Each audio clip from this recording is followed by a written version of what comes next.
রামায়ণে এমন কিছু রহস্য আছে যা আপনারা পড়েছেন, শুনেছেন, জেনেছেন। চলুন এই বিষয়ে আমরা জেনে নিই। জানেন, লক্ষ্মণ নিদ্রা দেবীর কাছে এক অদ্ভুত বর দান পেয়েছিলেন। 14 বছর না ঘুমিয়ে প্রভু শ্রীরাম এবং মাতা সীতার সেবা করতে পারি, এই ত্যাগের পিছনে আরেকজন ছিলেন লক্ষ্মণ পত্নী উর্মিলা দেবী। উর্মিলা দেবী তার পতির নিদ্রাকে স্বীকার করে নিয়েছিলেন। 14 বছর তিনি ঘুমিয়েছিলেন যাতে তার প্রতি কর্তব্য পালন করতে পারে। রাবণ ভগবান মহাদেবের সঙ্গে দেখা করার জন্য কৈলাস পর্বতে গিয়েছিলেন। তখন নন্দীজিকে দেখে হাসতে থাকে আর নন্দীজিকে বলে বানরের মতো দেখতে। এর ফলে নন্দীজি রাবণকে অভিশাপ দিয়েছিল, এই বানরই সর্বনাশের কারণ হবে। রামায়ণে এক দিব্য গ্রন্থ, আপনি কি জানেন 1000 শ্লোক জুড়ে দিলে এক গায়ত্রী মন্ত্র তৈরি হয়।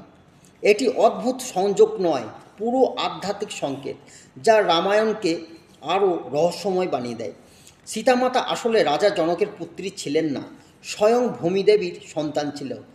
রাজা জনক যখন ভূমিতে হাল দিয়েছিলেন তখন ভূমি থেকে এক কন্যা প্রকট হয়েছিল।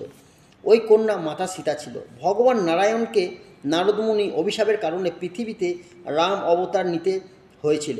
হনুমানজি যখন দেখলেন মাতা স্মৃতিতে সিঁদুর পড়ছেন তখন তিনি এর কারণ জানতে চাইলেন।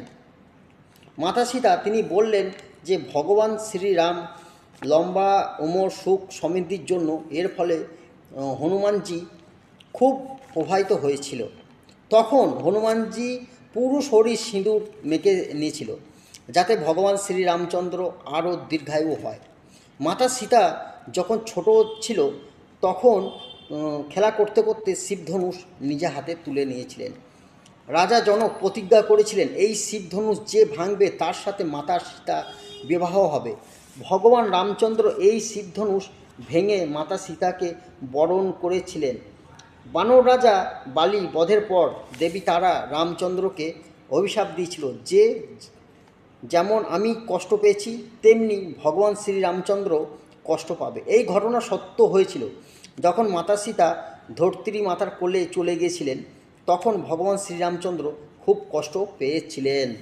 রামায়ণে কিছু কিছু এমন তথ্য আছে যা অনেক মানুষ জানেন না। চলুন জেনে নিই। ভগবান শ্রীরামচন্দ্র একজন বোন ছিলেন, নাম শান্তা। রাজা দশরথের মিত্র রম্বার গোদ নিয়েছিল। ওর বিবাহ ঋষি সুশ্রব হয়েছিল।